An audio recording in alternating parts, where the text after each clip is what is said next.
Hello, and welcome to 97.9 Unity Radio, the best sports show in the 508 Moneyline. I am your host, the best podcast host in the universe, Steve Cully. And with me, as always, the best influencer, the new great YouTube channel of all time. We're going to build his numbers. We're going to have 1 million subscribers. Yeah, well, we're almost there. Coach Schuman, we're almost there. We're at 24,000 away now. Yes, we're right there. And our guest of honor, he was a dominant player at UConn.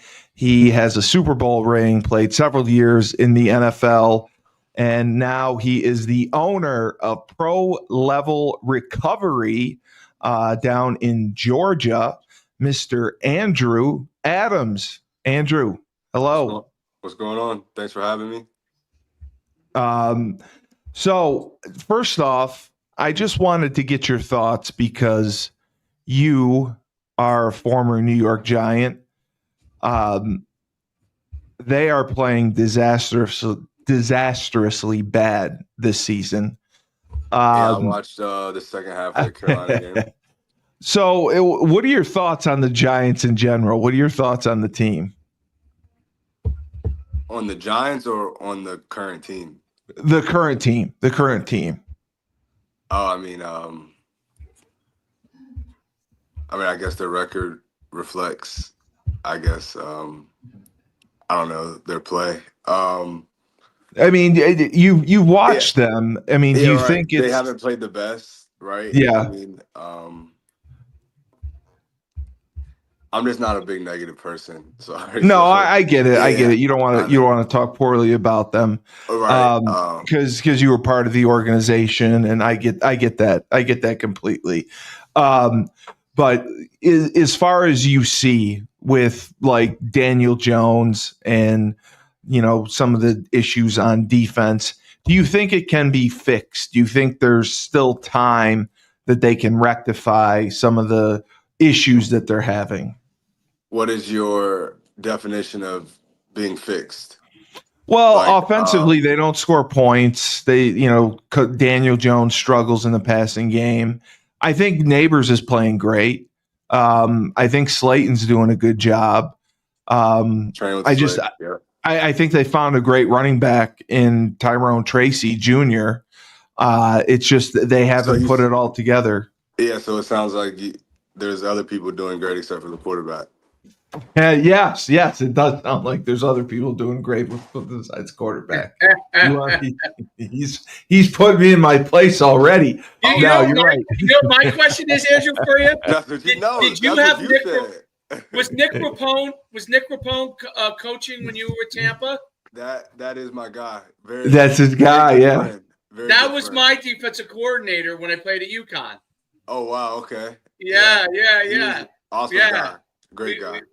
He's a great guy. No better guy. Salt of the earth guy, man. Yeah, for sure. What he says, he means. You know what I mean? What he means, he says.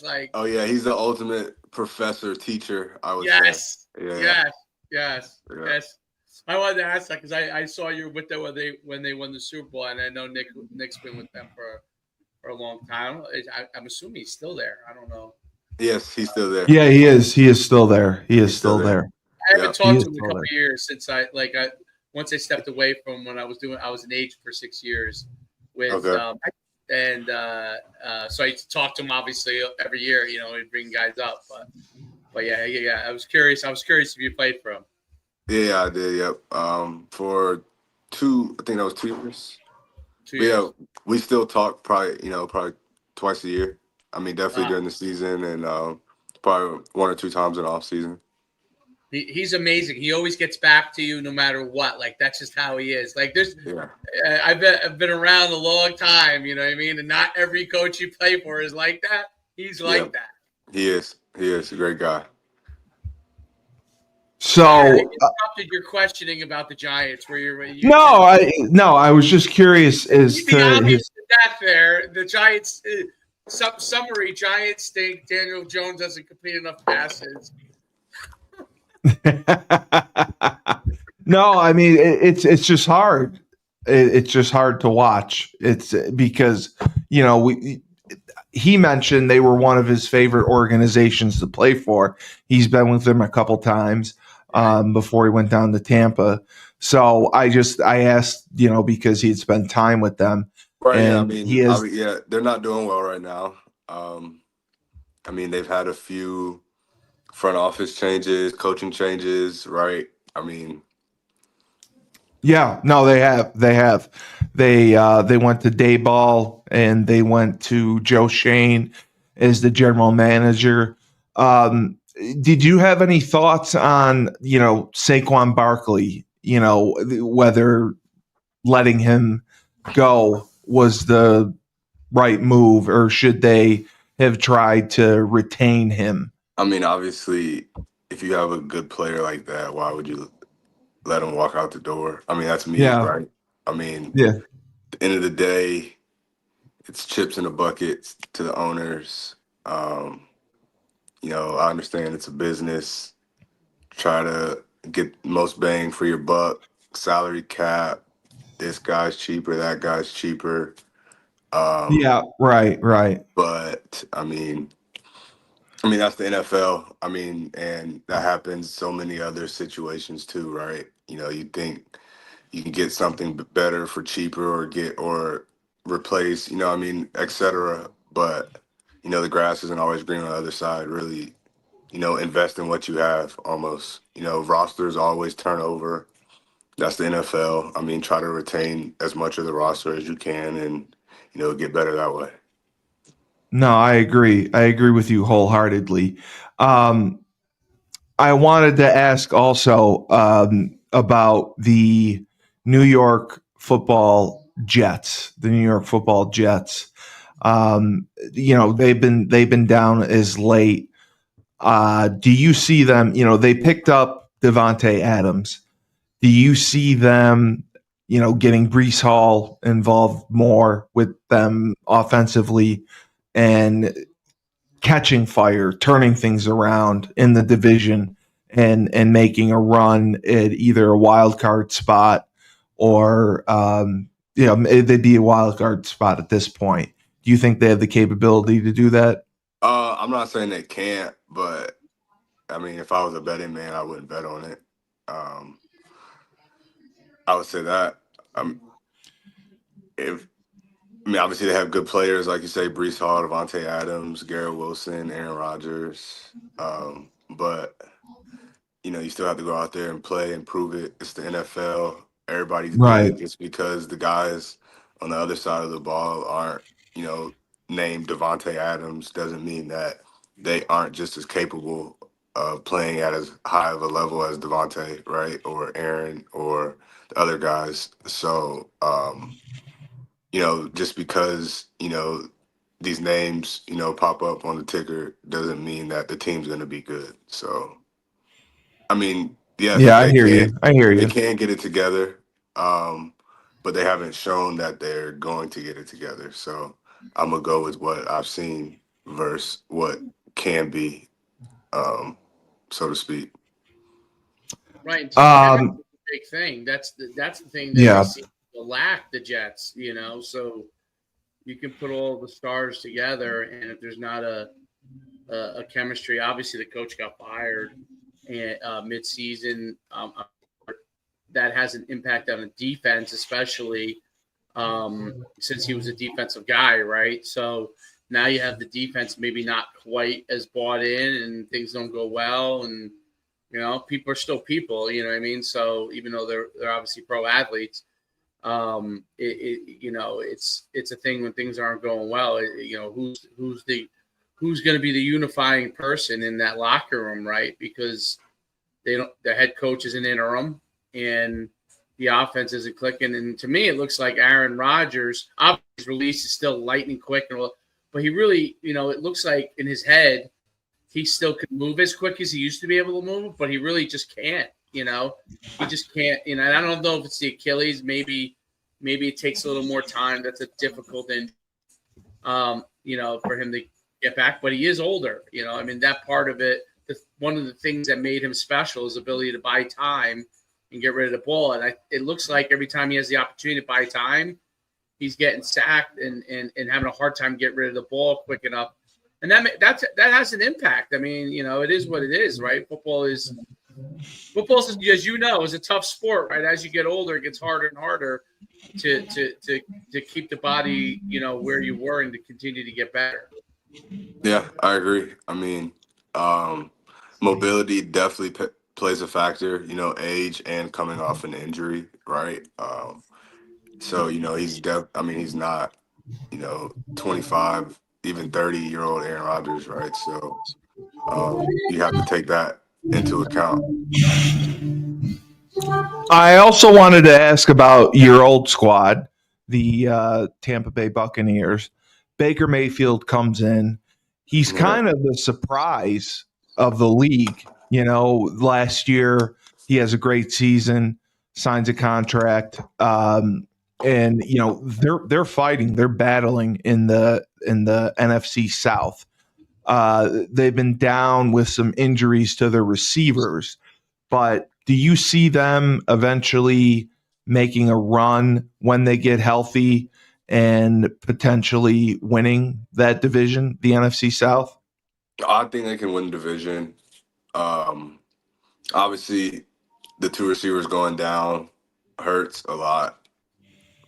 But I've seen, that some of the other guys stepping up, Sterling. Yep. Seen him step up. Some of the other guys, I forgot their names. But yeah, Baker's been, a gamer.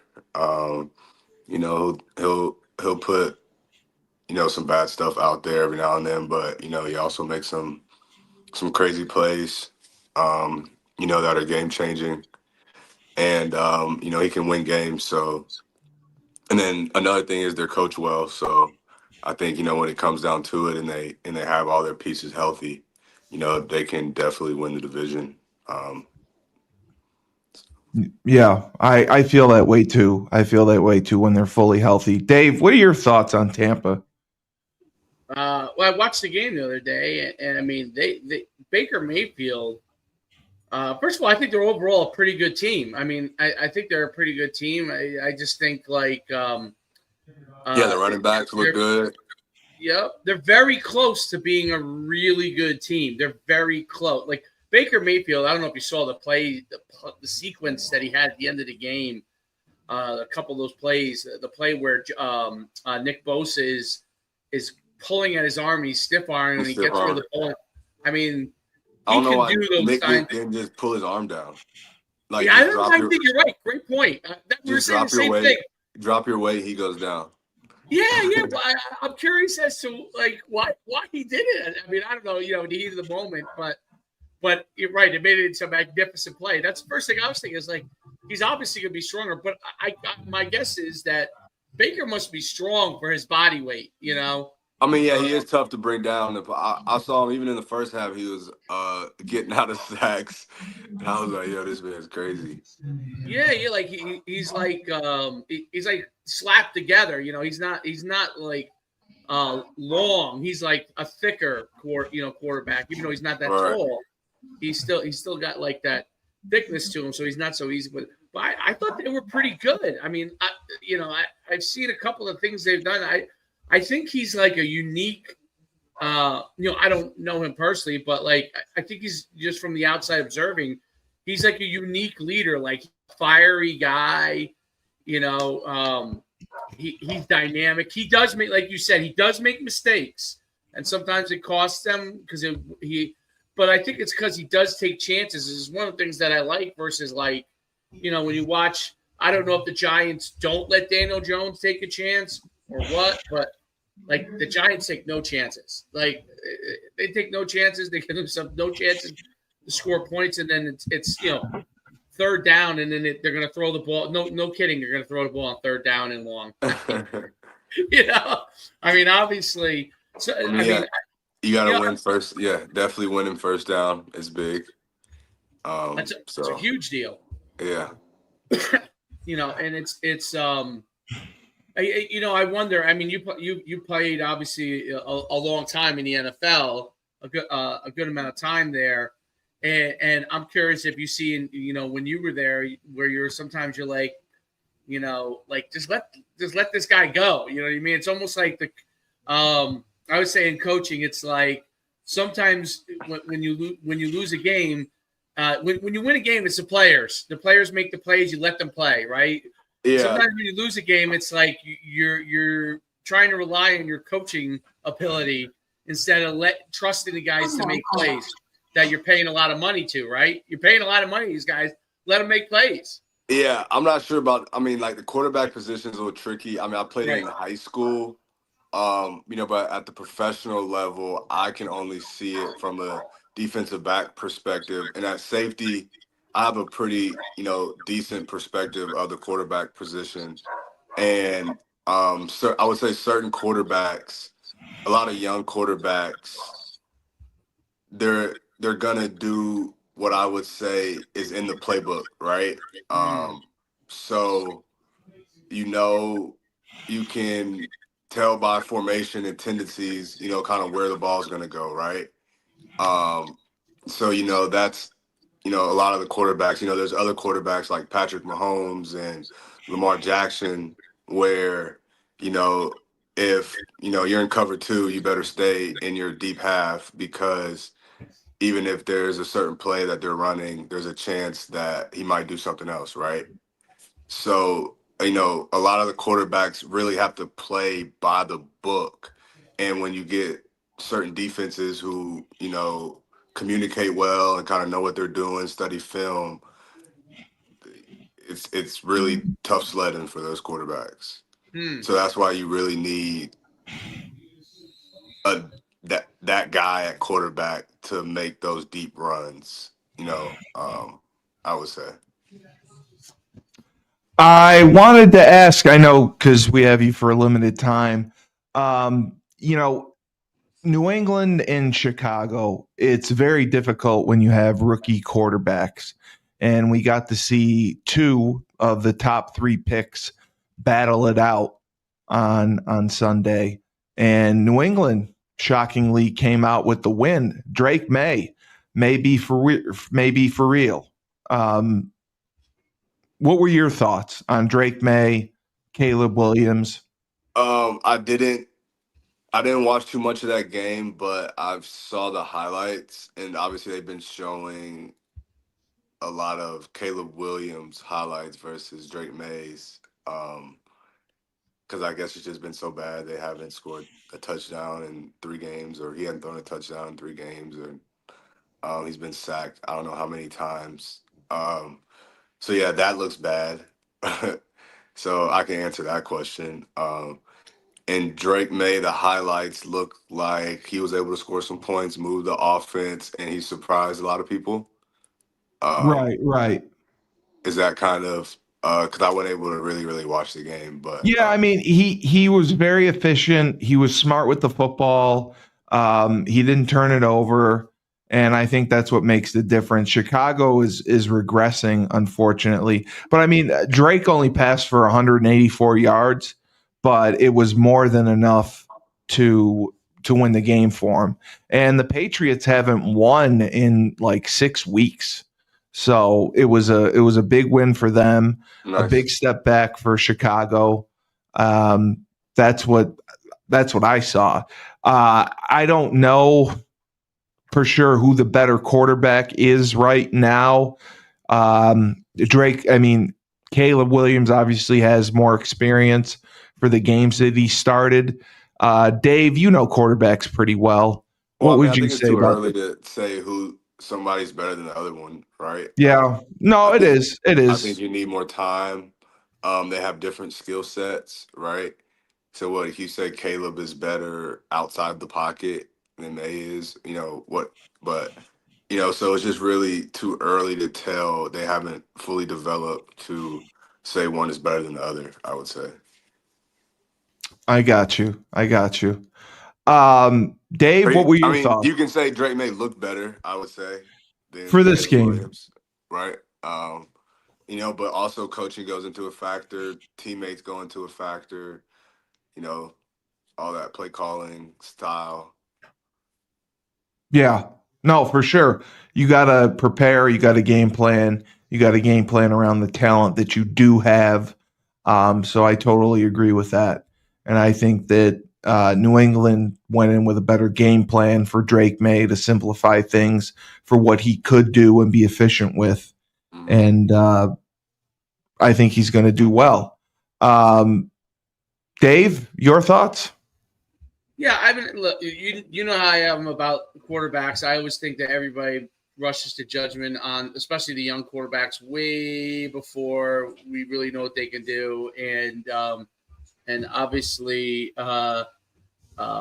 you could see that's what's going on in Minnesota, right? Everybody rushed to judgment on him when he was with the Jets, and look what he's doing now, right? So I think there's always an early rush to judgment who's better than this guy. Or there's different skill sets. Caleb Williams has had some great games, like really some games where he's lit it up, and he's had some games that have been middle of the road struggle, and I think that's part of the maturation process of a quarterback is that they have to, in Andrew knows better than me, okay, but my assumption is that once you see somebody stop a quarterback with a certain system or way of stopping him, the defensive coaches try to replicate it within their system. So they can copycat league. Copycat. Right? Yeah. Same with offense. Exactly, right? So it's the easiest thing probably to do, right? This team did it the week before or 2 weeks earlier. Let's see if we can do that within our system, try to replicate it. And if we can, great. If we don't, then we know next time we play him, we have to try something, different against him. But that's what I think what happens is, and I think Caleb Williams is going to adapt, and then he's going to retract, and then adapt and retract. That's part of the maturation process. I think Drake May is a different style of quarterback. Andrew talked about where, hey, he's going to play within a certain system. I think right now they're going to have him play within a certain system and then let his natural skill sets take over within the frame of the playbook. And I think he's doing that pretty well, which is why you see like kind of the numbers that he has that kind of, 15 for 25 for 184, 1 TD, 1 INT. Like those are numbers of a quarterback that's doing well. He's managing the game. He's not stepping outside of himself. They're not, they're not letting them kind of really take over the offense completely, but it enables them to win a game against a team like the Bears, who is week to week, like whether they're going to play well is 1 week, then the next week they struggle. And I think that's all part of it. I'm still obviously they have to play the quarterbacks now because you draft them high and they got, they're trying to get production out of them right away. But, when you have an opportunity to learn under somebody else that's really good, I think it helps quarterbacks last longer. Baker Mayfield's a great example of that. Like, I mean, he's basically kicked out of Cleveland, and look how good he's doing. You have to be in a system that works with your skill sets. You have to hope that the offensive coordinator and head coach understand what your skill sets are and adapt within their system as much as they can to your skill sets and whatever the rest of the team as well has, right? What kind of running back you have that makes a difference, what kind of offensive line you have. Obviously, the easiest thing when you watch like the Giants and Jets, the easiest thing to realize to watch is that a lot of times the offensive line is struggling, for whatever the reason is, whether somebody's hurt or the offensive line is struggling. And I don't care who you are at quarterback. If you don't have time to get rid of the football, it's going to be hard to be super accurate, Yeah, need a line. Especially because the defensive backs, I mean, there's not much time. You know this, right? There's a quarterback hesitates, that ball's picked. I mean, yeah, for sure. No, it is picked. I wanted to ask you, Andrew, Buffalo, Indianapolis, Kansas City played Denver. Looking at the AFC, do you think Buffalo or Kansas City right now? I know Kansas City is obviously undefeated, but do you think that Buffalo or Kansas City, which one is the better team? I need to watch more Buffalo. Yeah, yeah. But you've seen KC. I mean, yeah. Their defense is good. They have good coaches. And they have a great Yeah, I mean, I guess the best quarterback. But some people say he's not playing the best. But I mean, I wouldn't count him out. I would, if the Super Bowl was next week and the Chiefs were playing the Bills, I would go with the Chiefs. Okay. Would you go with the Bills? Yeah, I like Buffalo. I like Josh Allen. I think he is like just Josh playing. Allen. Yeah. I do. And I think he's just a force, man. I need to watch more of the team, I would say, so to speak. Yeah. Dave, what are your thoughts? That's the wife right there coming in, so it's about to get loud. So yeah. No, that's all right. Yeah. That's all right. Yeah. Well, you can bounce whenever you need to. I just wanted to get your thoughts while we had you. Yeah, I appreciate it. So Bills versus KC. I'm just saying, like, who do you think's the best in the AFC right now? I mean, listen, until KC gets unseated as Super Bowl champs, you kind of, I don't care how close the games are. I mean, Denver played a great game. And Bo Nix is, I mean, he's really like one of, I think, really of the rookie quarterbacks. He's like, I would say a lot of people, even though he was obviously great at Oregon, I would say most people would probably say that's a surprise how well he's playing. He's playing at a really, really high level. So that, they had a chance to win that game. KC finds a way, just like Andrew said, the coaches are, it's an exceptional staff that's been together. They got a great defensive coordinator, maybe the best defensive coordinator, arguably in the NFL. And obviously Andy Reid is a fantastic offensive mind and head coach, and the way he runs things is fantastic. I think the Buffalo Bills have almost equal the organization, just has not gotten over, the hump there. But Josh Allen, obviously both guys are exceptional. You're talking arguably 1-2 at quarterback, in the NFL. So I think, I personally, just because in the NFL, it'd be great to see another team win the championship. Not that he isn't obviously fantastic, but it'd be great to see another team win the championship. I kind of am rooting for the Bills, even though I like the Chiefs. I absolutely love the Chiefs, but I'd love to see the Bills. What I thought was amazing is, even though they lost the Colts, that Flacco could still chuck the ball 35 times and throw for acres. Which is pretty impressive. Yeah, I know. He just made a few key errors. I would say on interceptions, but he can still sling it, especially for his age. God bless him. He must be God bless him. He's 40. I think he just turned 40. So I was very impressed with his play. If he just limited those turnovers, but the Bills, I mean, they are just a force to be reckoned with.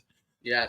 They with the running game they have with Cook and the pickup of Amari Cooper, they are really going to have a shot at winning I think they're going to end up being the number 1 seed. I think Kansas City's going to fall at some point. I think Kansas City is going to fall. They've been cutting it too close. I think it's going to bite them one of these times. What were your thoughts? I watched, we talked a little bit about Tampa Bay, but San Francisco now kind of really looks like a different team having Christian McCaffrey back. What do you think the value is of a Christian McCaffrey? Sure. I mean, it gives another weapon to them, So now you have McCaffrey, Deebo Samuel, Kittles. Ayuk is hurt, obviously, for the year. They have who's the other guy that is a big threat from them?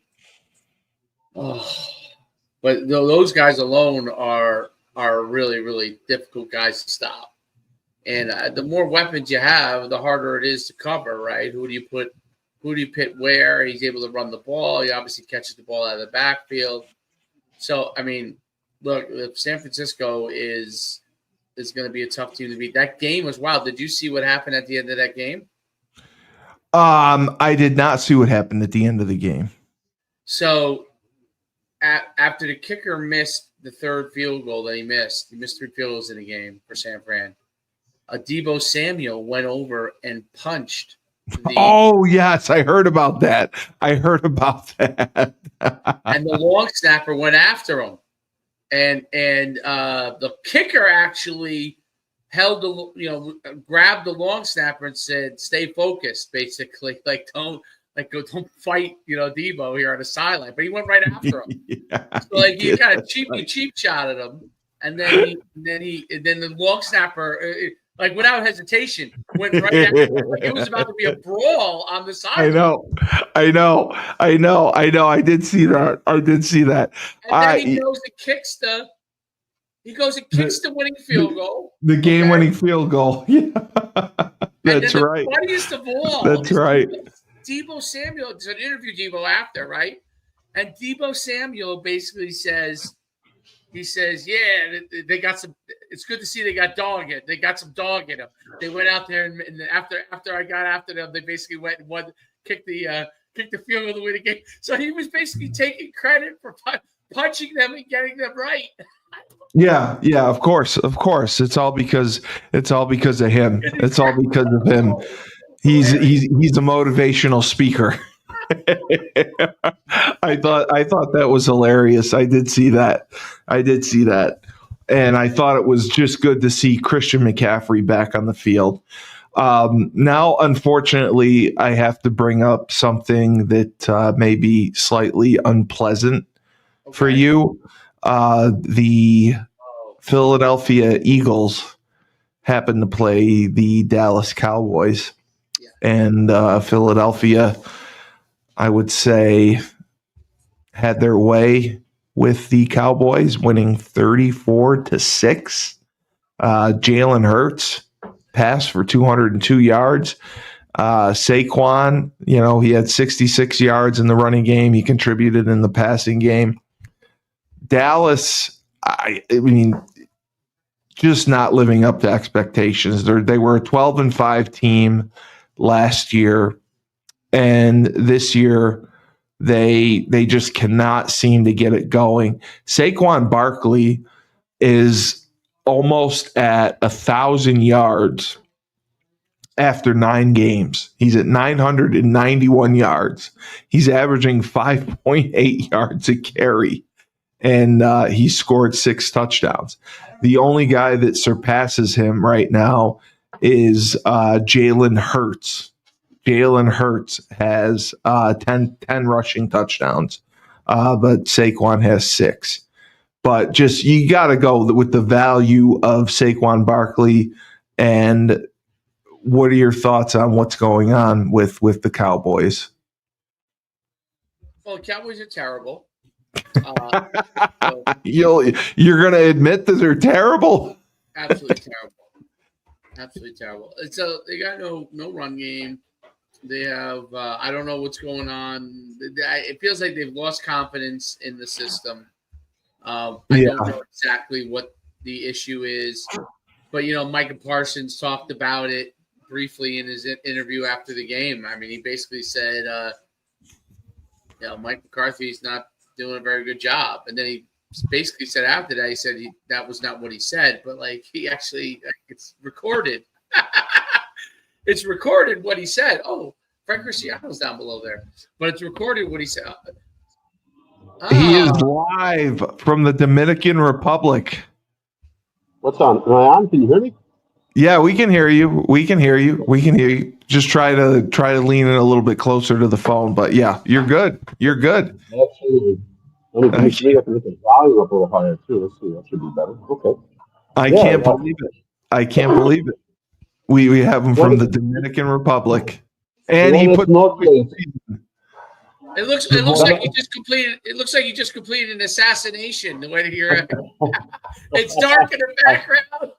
So you got a political leader or something. I'm on a hit right now. You're right. I'm actually outside on the patio of my room. I'm at a resort here in Punta Cana, the Dominican Republic. Yes. And actually, my wife is a little under the weather because she's really drinking the rum here all day, and so I figured I'd step outside so she can get some beauty sleep. Oh, that was nice of you to do that for her. It was very nice of you to be thoughtful and think of Sue.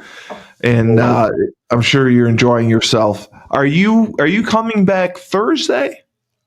Yeah, Thursday. Probably the plane will land Friday morning, probably after midnight on Thursday.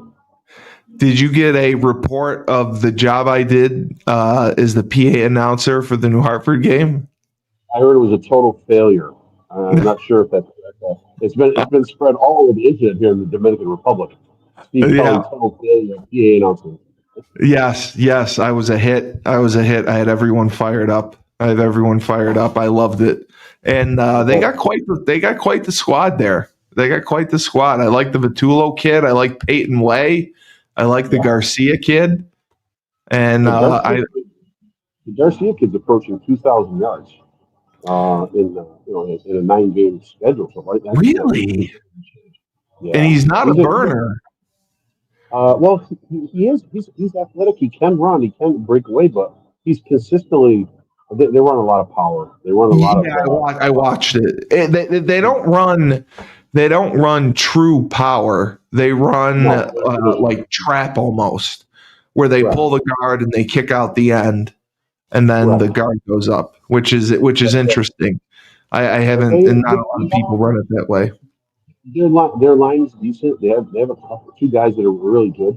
The rest is they're patching it together with kids that can play, but their talent is it's just the athletic positions, the quarterback, running back, and wideouts. That's where they outskill everybody in the league here. But their defense has given up a point in the last 3 games, so it's been a good run for them. Hopefully, they're in the Carrier Dome for the sectional finals. I think against Indian River, if I'm correct. So I think that's a matchup from last year's finals where they lost by 1 point in the sectional finals to move on to states. So it's going to be a nice little matchup again. So Dave, I was looking at the Cowboys' stats statistically. Their running game is just atrocious. Rico Dowdell has 374 yards rushing, and he is their leading rusher. Ezekiel Elliott only has 54 carries, 171 yards, and he's only averaging 3.2 yards a carry. Dak Prescott, 11 touchdowns to 8 interceptions. I mean, and some people think that they should give Trey Lance more time. He played a little bit. Do you think Cooper Rush should start the next game? Because I think I think Prescott's on IR, or they're going to put him on IR. Would you roll the dice and just see what you have in Trey Lance at this point? Is Cooper Rush out? I don't think Cooper Rush is out. No. How come they don't play Cooper Rush? No, they did. They did play Cooper Rush. They played Trey Lance this past week, part of the game. He got in for some spot duty, but he only had, I think, 4. He was 4 of 6 for 21 yards. I mean, they put him in for a couple different packages. He had a carry for like 6 yards, and then they let him throw the ball a little bit. But Cooper Rush played the entire game. He was 35. Listen, he was 35 of 62 35 of 62 for 212 yards. I mean, that just blows my mind that they went that far throwing the ball. 62 attempts. Well, that is all they do is throw the ball. They don't do anything other than throw the ball. They can't That's run the ball. that's their entire offense. Their run game is throwing the ball. Their offense is absolutely atrocious. They can score in close, even when they get down the field. They can kind of pass between the numbers, like from 20 to 20, but they can't get in. Their defense is atrocious. Yeah. I mean, it's actually funny that Micah Parsons was. You remember we talked about? I mean, this is early in the year. We talked about like one of the weaknesses of Micah Parsons is that you can when you run at him. Yeah. Yeah, I mean, he's a great pass rusher, but like they're obviously neutralizing him now.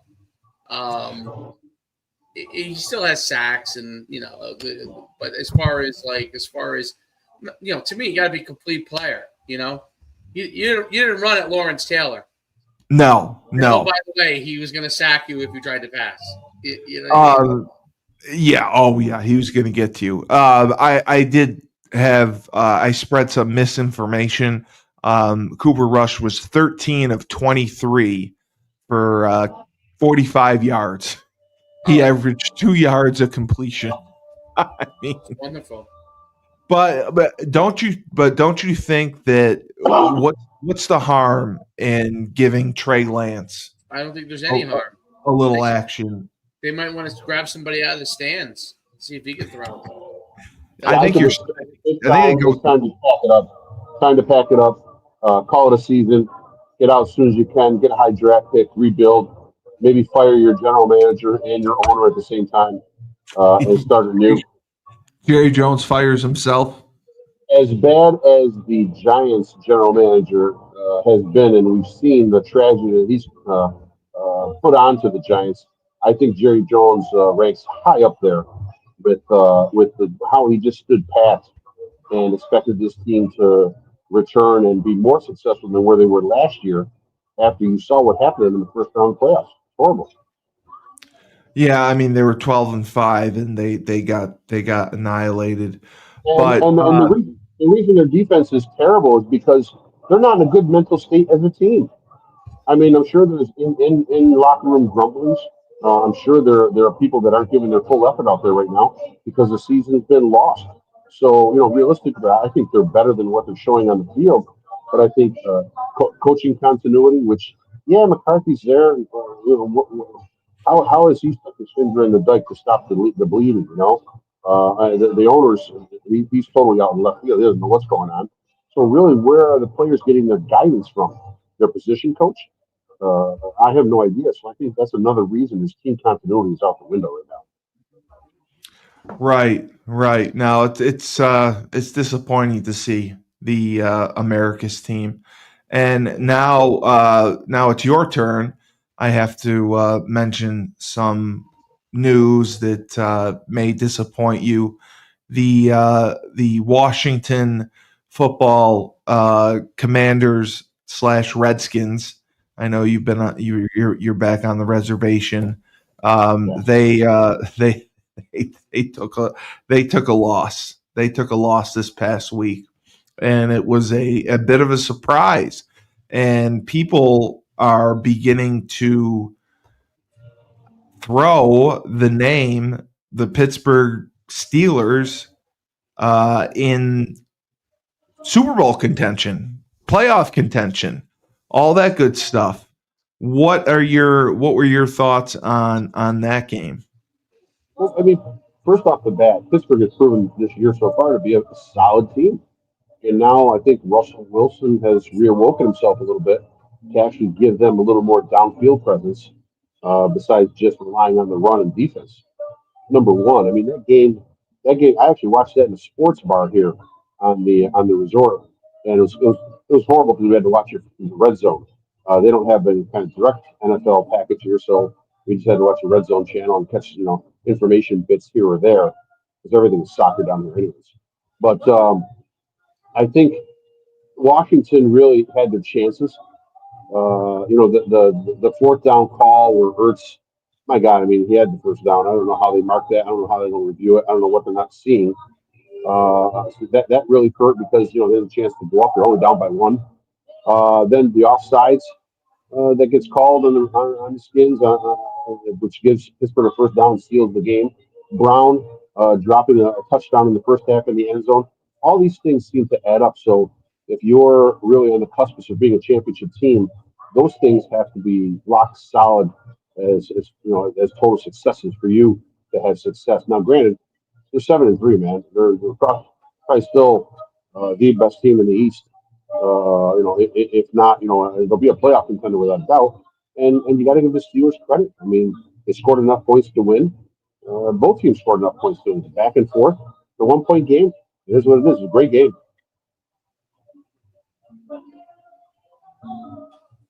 I agree with you completely.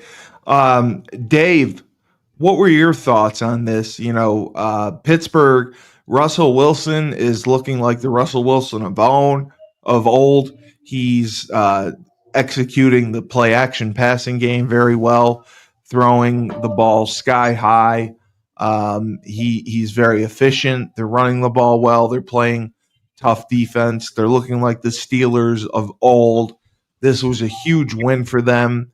Do you see their ceiling being making the playoffs, making a run, winning a playoff game, going to the semifinals or the AFC finals?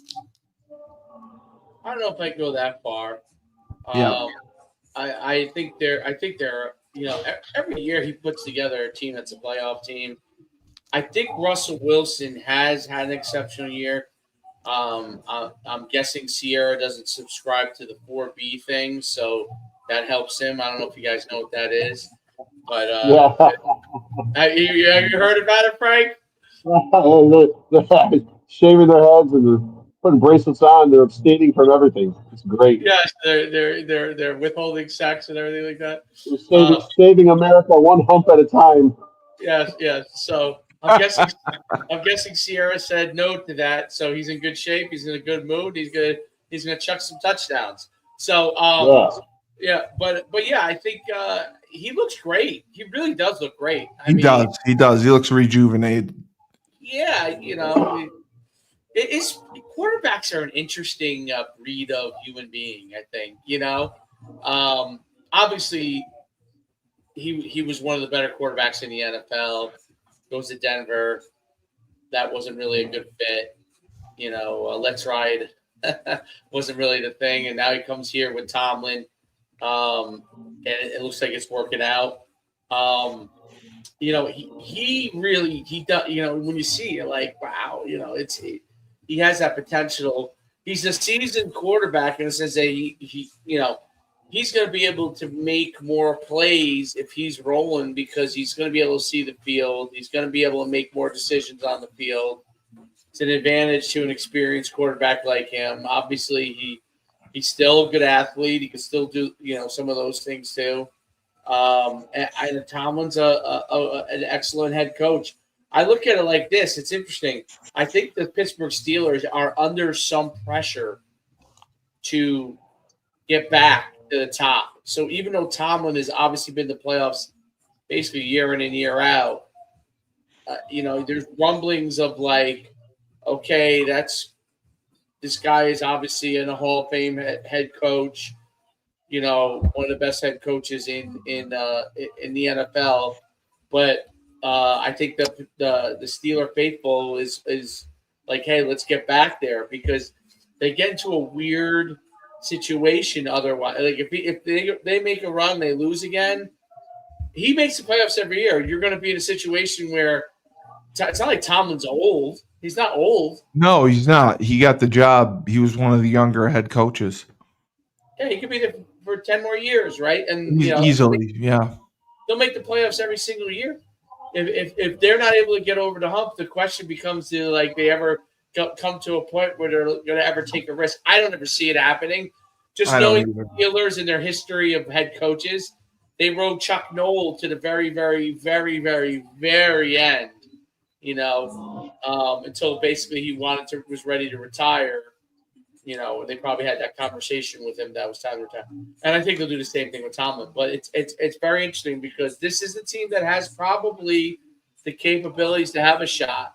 They definitely have the capabilities to have a shot. It just the conference they're in, like, how are they getting there? No, Listen, I hear you.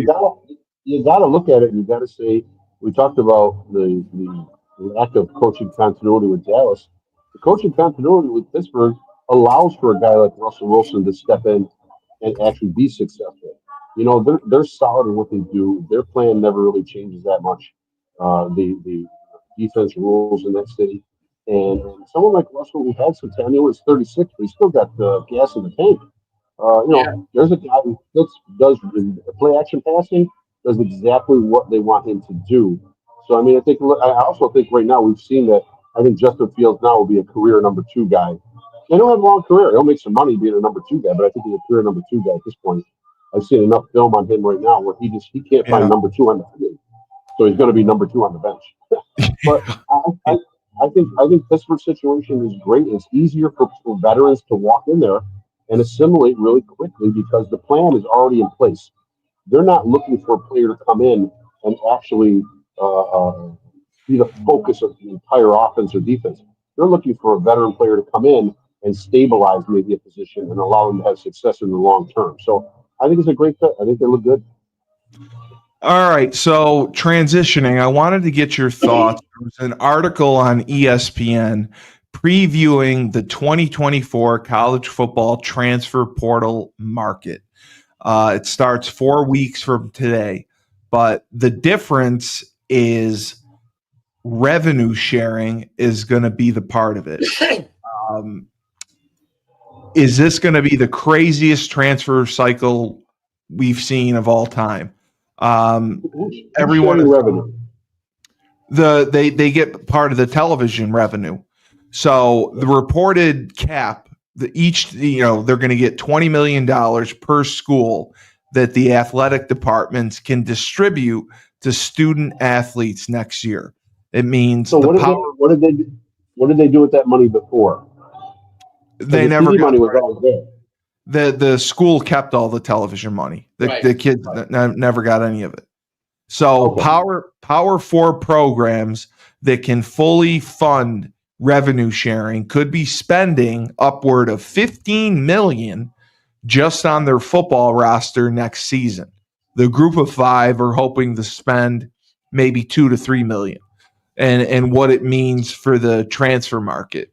The Power 4 programs with well-run NIL collectives and college football ambitions were already investing $10 to $20 million to build up their 2024 teams. Recruiting staffers at those contender schools expect more teams in their conferences to keep pace going forward. And one Big 12 director of player personnel said, I feel this is going to be the last big window for everyone. Everyone's going to have money in the same or similar amount of money. You just won't see people moving around as much. You'll see group of 5 transfers to the Power 5 conferences for sure, but it's not going to be the same because teams will have the money to keep the players. They're going to have that added revenue from TV. So, Dave, you're the expert in all this. How do you see it shaking out? Well, one thing I disagree with is I think you're going to continue to see movement because if I'm a group of 4, whatever the hell, what do they call it? Group of 5, yeah. Group of 5 player. I run for 15 touchdowns. Is Boise State a group of 5, or are they in a no? I think they're in the Mount. Are they in the Mountain West or Big 12? Yeah, maybe they're in the Big 12 now. I don't know. I think they joined the Big 12, but I'll double check. You get some of these players that have a great year, they're gonna move up. There's still gonna be movement up. I mean, there's gonna be movement up, and there's gonna be movement down because they're gonna get rid of guy. Why would I pay a guy who's not doing a job? Gone. Boise State is in the Mountain West. Yeah. Okay, so let's use the best running back in the country as an example of that. Yeah. Genty, right. Genty's a junior, right? I think he has one more year after this. He's probably going to go to the NFL. But let's say someone said, "I'll give you $10 million to come to Ohio State." They now have Genty, so you're going to have that movement, and I think you're going to have movement. Why would I pay a third string running back or a third string lineman, whatever I have to pay in revenue sharing if he's not doing a job? He's gone. He's absolutely positively gone. Would you keep him? I wouldn't keep him. Okay. Well, we'll talk more about it. Want him. Nobody wants that guy. Okay.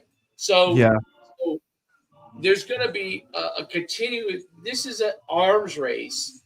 The players are going to move where there's more financial cap. And is NIL going to go away? No. So you're going to get the money that you're getting from revenue sharing, which I'm guessing is split among the players. So everybody gets their salary, and then the good players are going to get money. NIL. I mean, that's not going to change. The arms race for facilities is not going to change. Or is someone going to build as good a facility in football as Oregon can? I doubt it. So is there a coincidence that Oregon is it took them time. They needed the big conference. Now that they're in it, they're in the Big Ten now, right? They needed the big conference.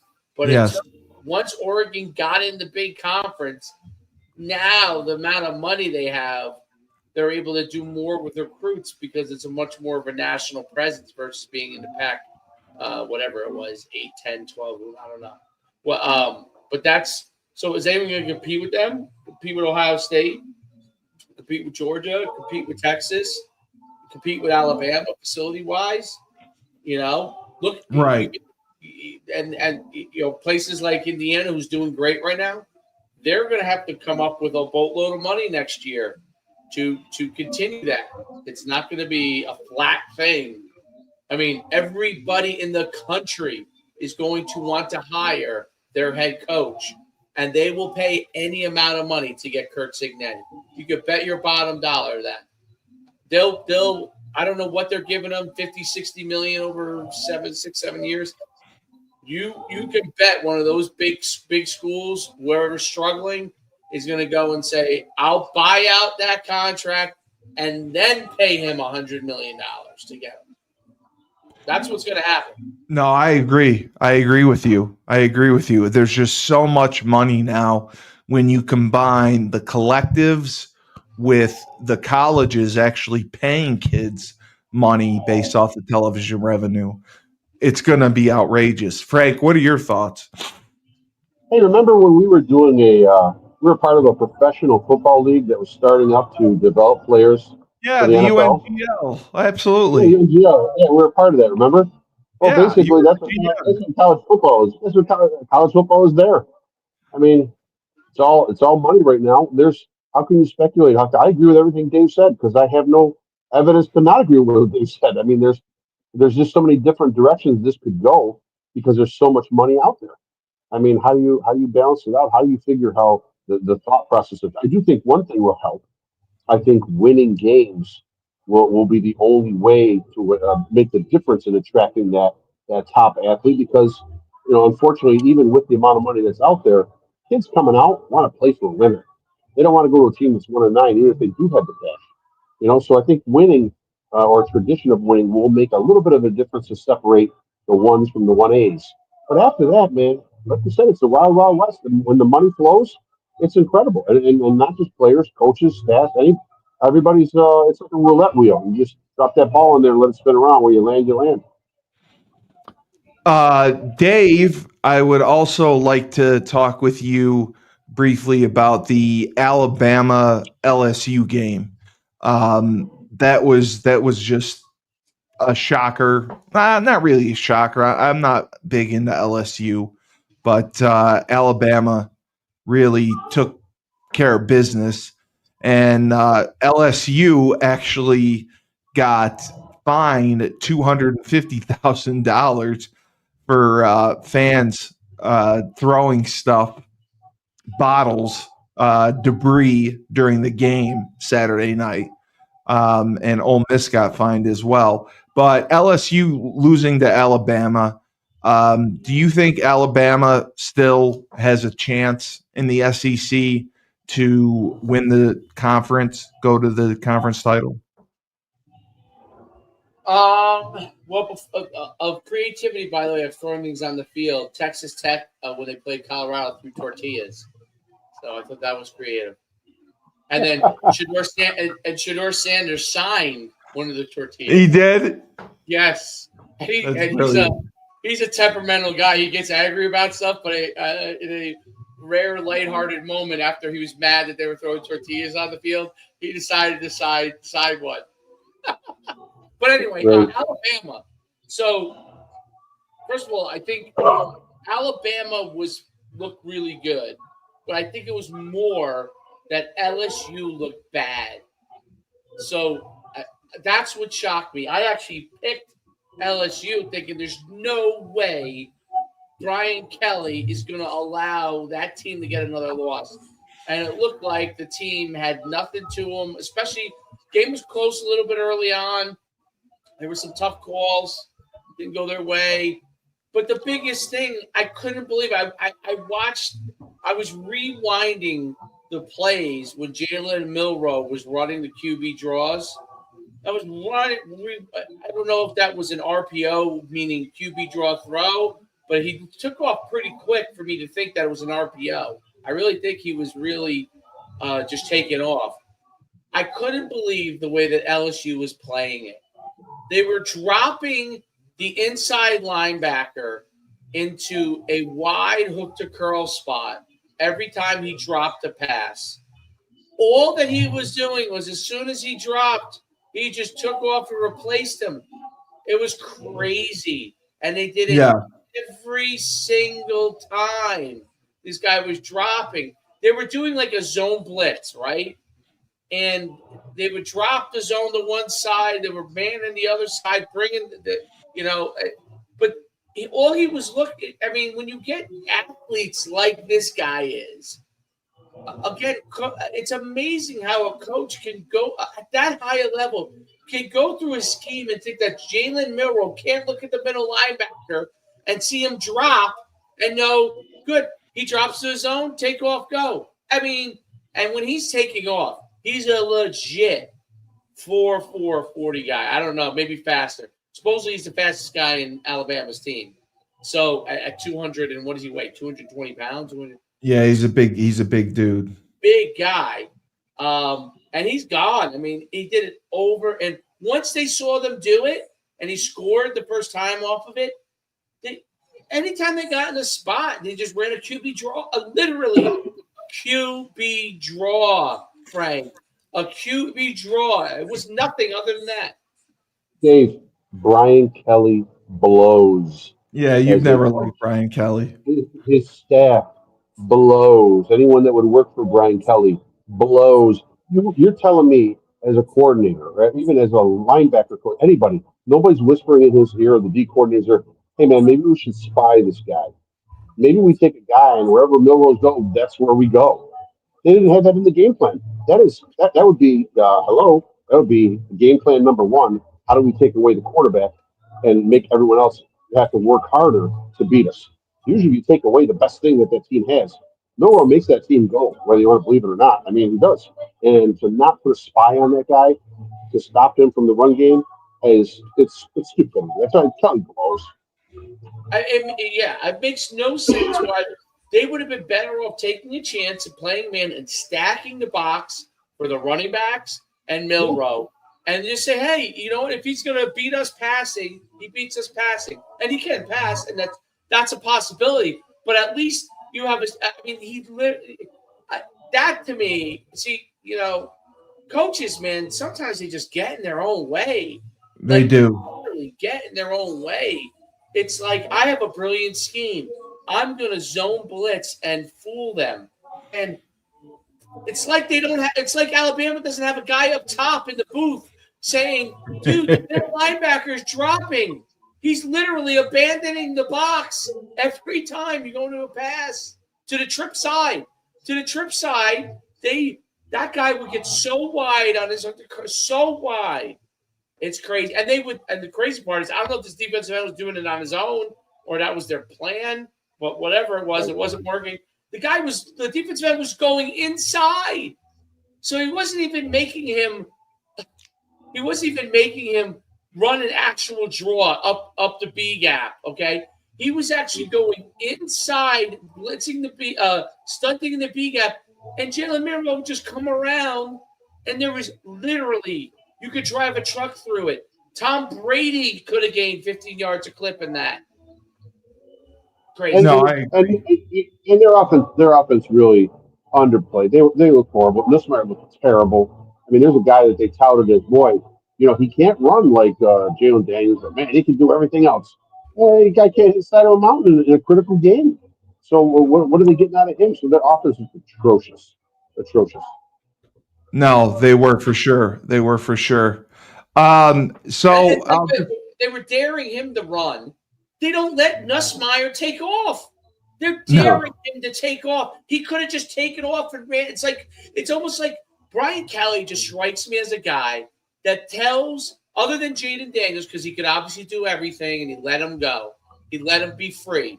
But he strikes me as any guy that he doesn't think could do everything, like Jaden Daniels could, he puts them in a box. This is what you're going to do. And, I mean, Nussmeier could have taken off for acres at a clip. They did not care if he ran. It's not like he's a bad athlete. He's actually a decent athlete. But Brian Kelly strikes me as a guy who would be called, one word, 2 syllables, asshole. That's Brian Kelly. Nice, Frank. That's nice. That's a nice description of Brian Kelly. Exclamation point right there, Frank. Absolutely. Just quickly, Dave, your thoughts, the BYU Utah ending with the penalty. I don't know if you saw it or not. There was a penalty that extended the drive. Frank, did you see it? I saw the comments. I did see the play. Or hear about it? I did see the play. I saw that last drive. And Whittingham went off the officials. Realistically, a fourth down play. The quarterback gets sacked on the 1 yard line, but the flag just pops out of nowhere. Yeah, things replayed it. Is there contact? There's not enough contact to call it. I don't think so. But you know what? It got called. You got to play on. So they get a first down, and now BYU gets a 25-yard completion after that. I mean, you got to make your plays on the field. If the refs made a bad call, they made a bad call. Everybody can. It's always about, listen, the Commanders lose, and everyone says, well, the referees. On the Commanders. I know, I have to. I'm in Dominican Republic. I don't want to get reported. So they said the money, the 70% of the money, betting money, was on Washington. So the refs are fixing the game. Everyone's like, oh, BYU, the money's on BYU. The Utah, they're fixing the game against Utah. It's not fixing. The refs just messed it up, man. It is what it is, but you got to play on. You still have chances to stop. Yeah, you could have finished the game. Getting in the scoring range. Yeah, it is what it is. I thought it was a great back and forth game. I think BYU is legit. I'm surprised if you can hang with Utah, although Utah's had an up and down season, you can hang with Utah, you're legit. So, good for them. Yeah. So we'll go quickly into some picks for college football for this week.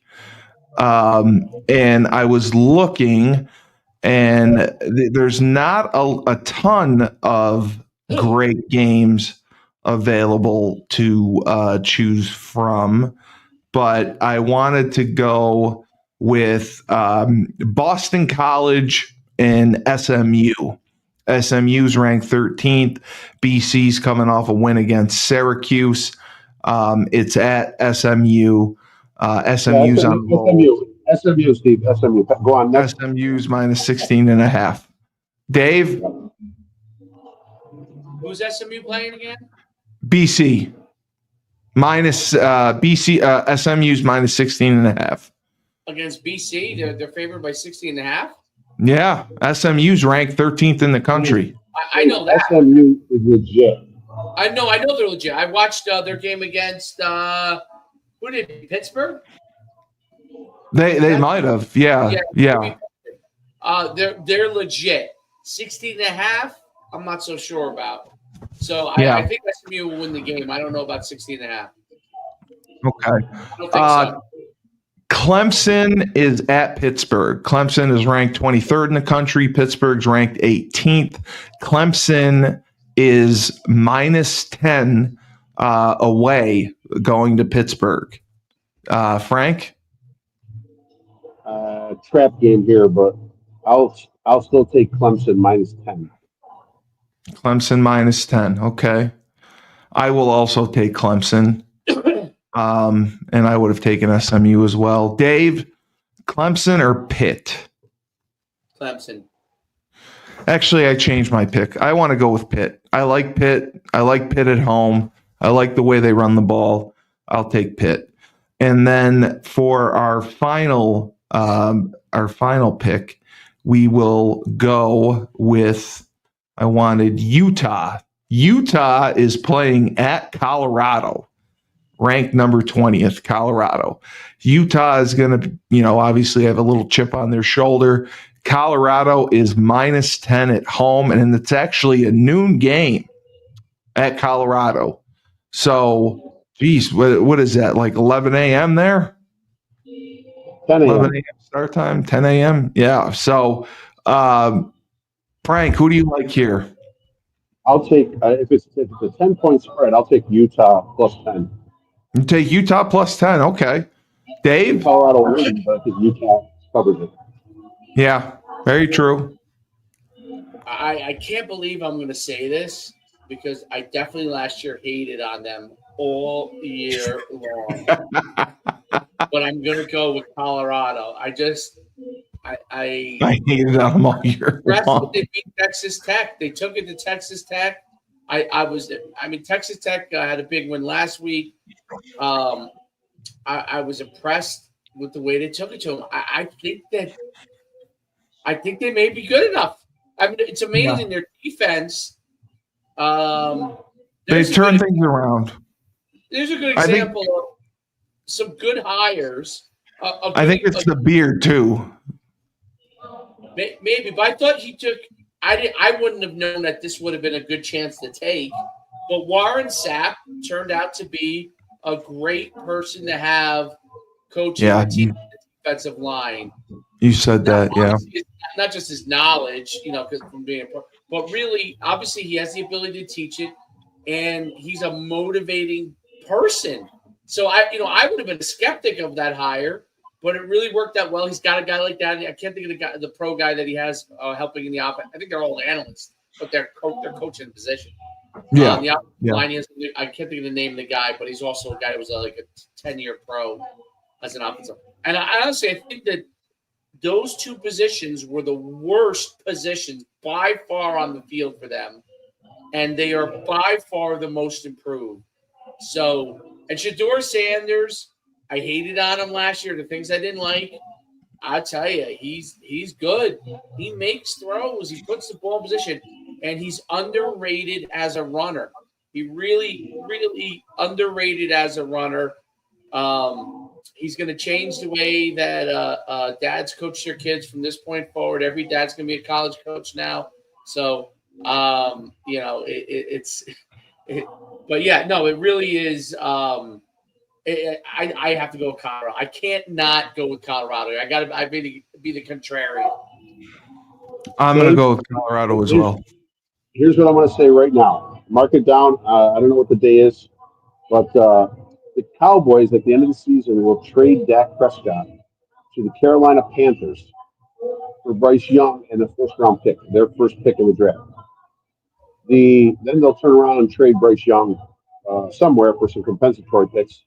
And then in turn with the first pick, take Shedeur Sanders as their number one draft pick at quarterback. And the day after they do that, they will sign Deion Sanders as their head coach. Wow, that is a lot of moving parts right there, Frank. Yes. A lot of moving parts, but we'll see what happens. To predict that, you tell me the casino that you want me to meet you at, and I am going to be there because I'm like, this guy can't do wrong. He cannot do wrong. Yeah. If he nails that, I am going wherever Frank says to go at any time. I will follow. I just don't know the workings of Prescott's contract, but I'm assuming he can be traded. Maybe there's no trade clause, but I would assume. Listen, they could dump him on Carolina. Carolina love to have a veteran quarterback that can, run the show, and he's had success, but not success that Dallas wants. And they want to get rid of Bryce Young. And there's a number one pick out there. As long as he can guarantee himself Shedeur Sanders at pick number one, they'll trade their fifth pick or whatever they're going to have for the first, along with Sanders. I think that's a possibility. And then for all along, I think Deion Sanders is going to be the Cowboys coach. That's just my feeling. It says that Dak Prescott, and I got this direct from Google AI Overview, which is their whole new thing. It says he has a no trade clause unless he consents. Yeah. So if he's willing to go, they can waive the clause and they can make a deal. So that is how it can get done. I mean, listen, would Dak want to get out of there? He may. With the pressure. That's my feeling. He wants to get out. Hey, he could turn a Carolina team around to a 500 team and they'd love him. Love him. They would love him. He for sure. Playoffs there. He's a hero. For sure. Carolina's owner is a moron. All right. So this has been another spirited episode of Moneyline on 97.9 Unity Radio. We'd like to mention our sponsor at the 42nd Brew Co., Kingston, Massachusetts. They have a variety of Pilsners, IPAs, and lagers. A wonderful ambiance, a beautiful tasting room. If you're looking for something to do, head on down to Kingston and see what they have at the 42nd Brew Co. Stephen Darby, former teammate and friend, is part owner. And we will be moving on to Rebel Republic shortly. So for the... Steve, you know what they call beer in the Dominican Republic?